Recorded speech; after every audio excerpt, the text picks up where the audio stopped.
चांद पर कैसे उतरेगा चंद्रयान-3।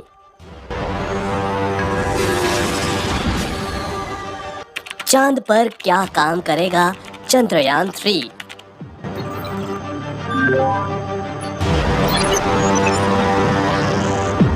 भारत के लिए चांद से क्या लेकर आएगा चंद्रयान-3।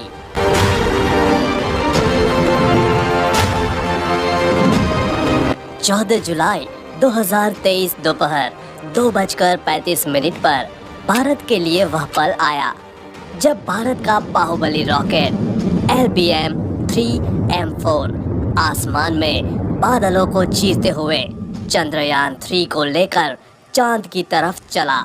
जब रॉकेट को लॉन्च किया गया तो इसकी शुरुआती रफ्तार 1627 किलोमीटर प्रति घंटा थी।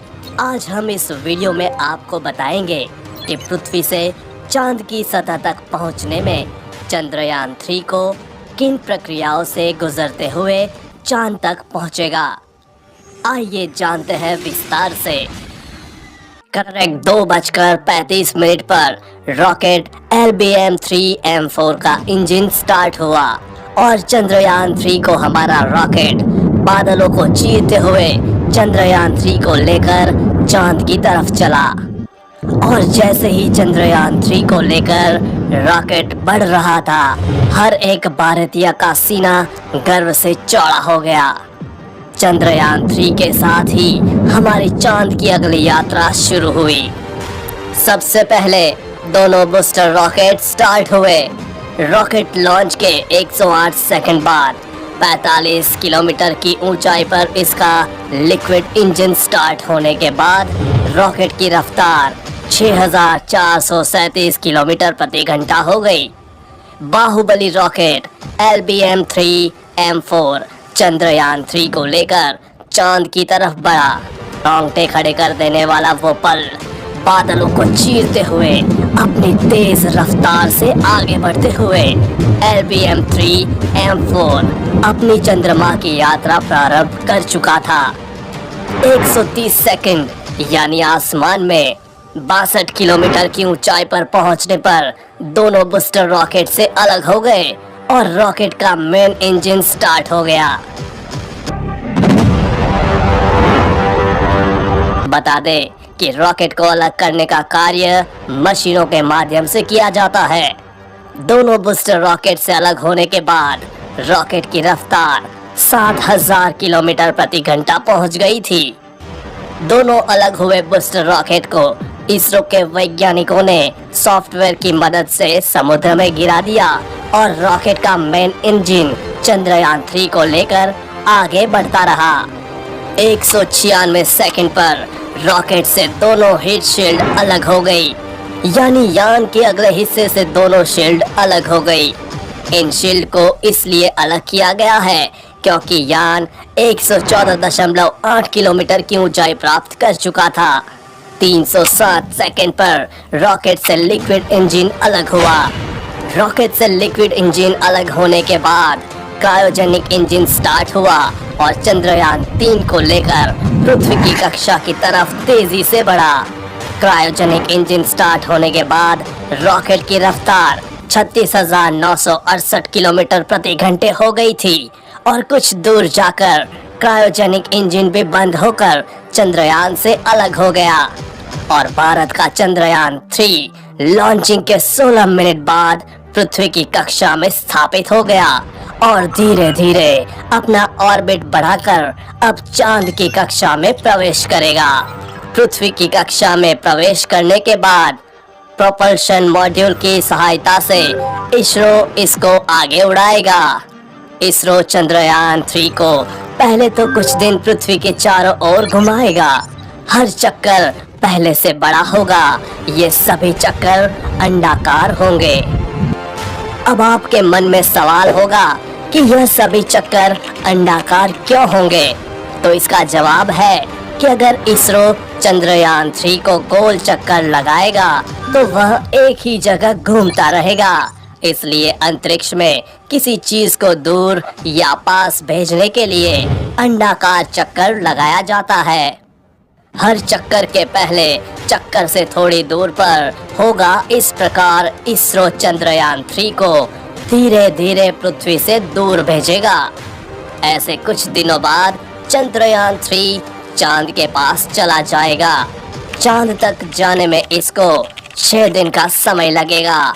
जब चंद्रयान 3 चांद की कक्षा में प्रवेश करेगा तो वापस से पृथ्वी वाली प्रक्रिया अपनाई जाएगी। चंद्रयान 3 को अब चांद की कक्षा में घुमाया जाएगा और धीरे धीरे चांद के पास ले जाया जाएगा। चांद की कक्षा में प्रवेश करने के बाद यान 13 दिन तक चांद के चक्कर लगाएगा।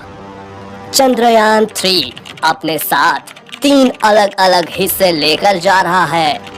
सबसे पहला उड़ाने वाला हिस्सा प्रोपल्शन मॉड्यूल, दूसरा हिस्सा उतारने वाला हिस्सा लैंडर मॉड्यूल और आखिरी तीसरा हिस्सा है घूमने घुमाने और जानकारी जुटाने वाला हिस्सा रोवर और ऑर्बिटर वाला हिस्सा इस बार नहीं भेजा गया है, क्योंकि चंद्रयान 2 का ऑर्बिटर पहले ही चांद के चारों ओर घूम रहा है। इसरो इसी का इस्तेमाल करेगा और जैसे ही चंद्रयान 3 चांद के 100 किलोमीटर के दायरे में पहुंच जाएगा, प्रोपल्शन मॉड्यूल से लैंडर अलग हो जाएगा। लैंडर अब अपनी कक्षा में अपनी स्पीड कम करने की कोशिश करेगा। करीब 40 से 42 दिन बाद लैंडर और रोवर चंद्रमा के साउथ पोल पर उतर जाएंगे। चंद्रयान 3 की चंद्रमा पर लैंडिंग 23 अगस्त की शाम 5:47 पर रखी गई है, लेकिन वहां सूर्योदय की स्थिति को देखते हुए इसमें बदलाव हो सकता है। अगर सूर्योदय में देरी होती है तो इसरो लैंडिंग का समय बढ़ाकर इसे सितंबर में कर सकता है। चांद पर चंद्रयान 3 को उतारना इस मिशन का सबसे कठिन पार्ट में से एक है। चंद्रयान 2 भी इसी समय फेल हुआ था। यह आखिरी 15 मिनट इस मिशन के सबसे कठिन मिनट होंगे। इस बार चंद्रयान 3 के लैंड करने के लिए 2 स्थान निश्चित किए गए हैं। अगर एक स्थान पर यह नहीं उतर पाता है तो इसको निश्चित किए गए दूसरे स्थान पर उतारा जाएगा। जैसे ही स्थान निश्चित हो जाएगा, उसके बाद चंद्रयान 3 सॉफ्ट लैंडिंग का प्रयास करेगा। जैसे ही चंद्रयान 3 चांद की सतह पर सॉफ्ट लैंडिंग कर जाएगा, उसके बाद इसरो के वैज्ञानिकों की कमांड पर रोवर लैंडर से बाहर आएगा। उसके बाद चांद की सतह पर चलकर अपने प्रयोग करेगा। इसरो ने एक बार फिर अपने लैंडर का नाम विक्रम और रोवर का नाम प्रज्ञान रखा है। यह अभियान चांद की सतह पर रासायनिक तत्वों और मिट्टी, पानी के कणों जैसे प्राकृतिक संसाधनों को देखेगा। यह अभियान चांद की बनावट को लेकर हमारी जानकारी में महत्वपूर्ण इजाफा करेगा। वैज्ञानिक परीक्षण के लिए यह अंतरिक्ष यान अपने साथ कई उपकरणों को ले जा रहा है, जिसमें सिस्मोमीटर भी शामिल है, ताकि चांद के भूकंप को मापा जा सके। वैज्ञानिक इस तरह के परीक्षण से चांद की सतह के तापमान और वहां के वातावरण के अन्य तत्वों को जान सकेंगे।